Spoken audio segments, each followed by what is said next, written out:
Hello, everyone. Welcome to the Sargassum podcast. My name is Robbie Thigpen, and I'm going to be your host today. Usually, I'm a co-host. This is a special episode, and it's for the UN Ocean Decade Virtual Early Career Ocean Professional Day. And it's just going to be an absolute delight interviewing my co-host today. First, we have Dr. Franziska Edelmer. She's a marine biologist and sometimes cheese smuggler. She's also our executive producer. There's Dr. Florence Menez over there, and she is from France, and she's an anthropologist like myself, and she's working with Sargassum, and she's one of our French-speaking hosts. And there's Paula Diaz, who is a Catracha Biología she's from Honduras, and she's currently in Costa Rica working on her master's degree, and she is studying Sargassum impacts of the Western Caribbean and Mesoamerica. And she's one of our Spanish-speaking hosts. And with that, we're going to get started. Paula, tell us a little bit about what the podcast is about.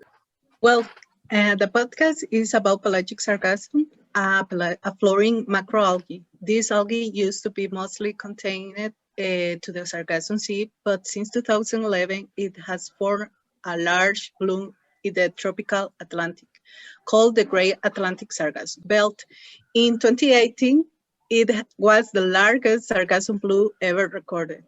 The sargassum travels from the center of the Atlantic to the Caribbean and West Africa and washes up in large quantities on the beaches there. This impacts a lot of ecosystem, the coastal ecosystem, and the health of the locals, and also a lot of fisher activities.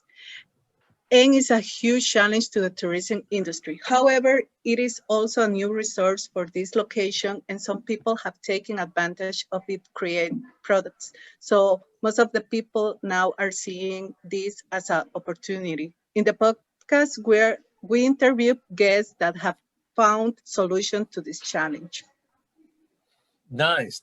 Franziska, you're the brainchild behind this concept of intercommunication with amongst all stakeholder groups.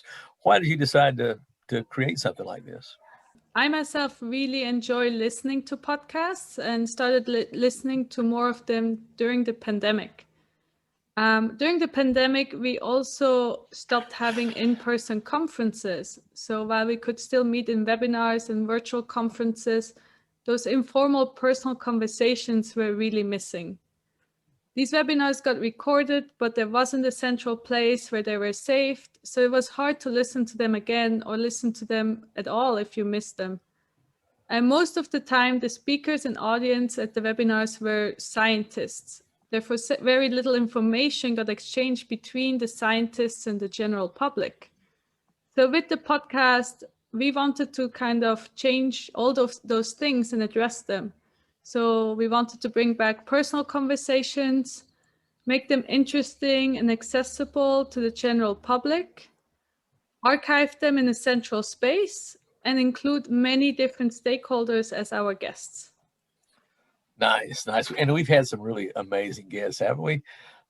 Florence, can you tell our listeners a little bit about the different stakeholders we've interviewed? Yes, thanks, Robbie, for this question. First of all, we have a multilingual team, as you might can hear from my accent.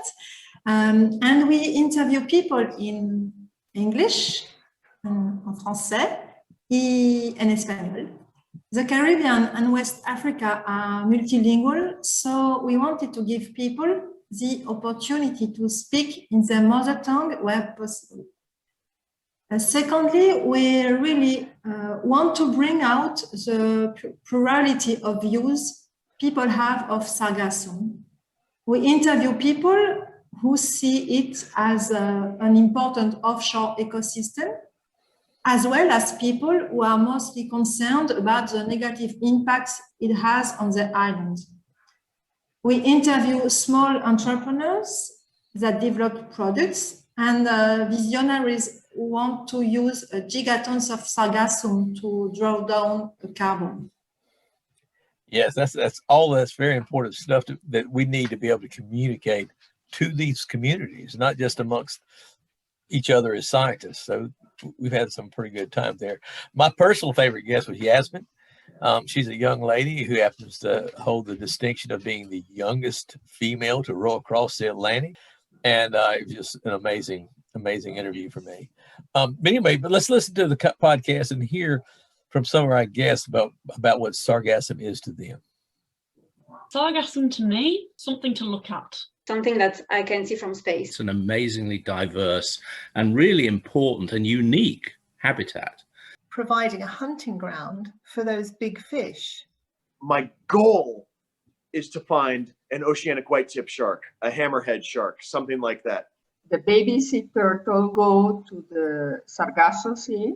Cette mystérieuse mer des Sargasses que je n'ai jamais vue. Once it gets to the shore and gets to the beach, it becomes a huge problem. Because they fill up bays where there's no oxygen in the water anymore and everything there is just dying. Et ces sargasses peuvent donc se retrouver contaminés en chlordécone. H2S, l'ammoniac et l'arsenic inorganique. Et ces produits sont toxiques pour ceux qui sont dans les zones d'impact. For resort properties, obviously, besides the image impact, the guest experience impact, the smell, there's the cost. And it's a sign of disrupted ocean ecosystem. Us, I've been proliferating because of you. Now do something about it. So we do have the Citizen Science Project ready. Anyone could use it. Satellites to detect the presence and the position on Sargassum on a daily basis. En 4 etapas: la contención, recolección, disposición y la industrialización. Todos nuestros productos son hechos 100% de sargasso. Le côté ignifuge ou le côté résistance à l'eau naturel, je parle naturel. We can extract and we can refine seaweed by minimizing, if not outright avoiding in some cases, turning that biomass back into CO2. Whether we can turn this golden tide into a golden opportunity. You know, cultivating these seaweeds as gardens, as new kinds of gardens in the ocean, is going to provide a whole new era in human civilization. Wow, that brings back some memories, doesn't it? How many episodes have we released thus far, friend? 21. Nice. But we did just more than just produce a podcast. Tell us a bit about some of our other things that we've accomplished. Yes, to get the word out about the podcast, we got active on social media and we started to give interviews on other podcasts and also give outreach presentations about sargassum. One of the coolest things that happened was when I gave the first outreach presentation, one of the audience members was the founder of Educate Global, an organization that provides climate literacy training for teachers in school classes.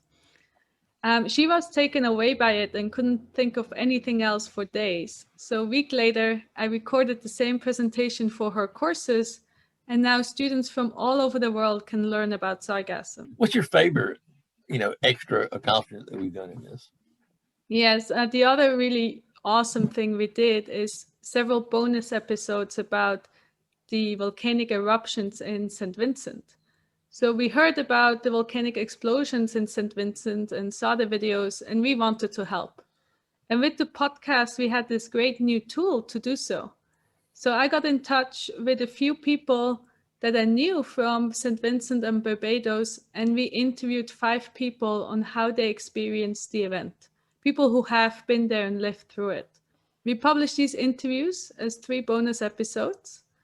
That doesn't seem like much, but one of the interviewees thanked us and said how much it helped him to talk about it all. And it really gave him new energy to help people on the ground. Yeah, our podcast is certainly community oriented and we see communities differently. We see we're all one community and one family, and being able to, to come in and talk about these things during a time like this, I think it was very important to give these people a voice. In that way, we'll probably be doing something similar during hurricane season. I hope not. I hope that we don't have to do anything like this during hurricane season, but the storms are getting rougher. And if you're in a community that's being hard hit by something, contact us and let's talk. I want to thank my interviewees today, who are usually my co-hosts. Thanks for talking with us. I want to thank our audience for listening. I hope you'll go and check out some of our episodes on YouTube, Spotify, Apple Podcasts, wherever you find your podcast, we're there. And for now, let me just leave you with this thought. We are the Sargassum Podcast, and now you are too.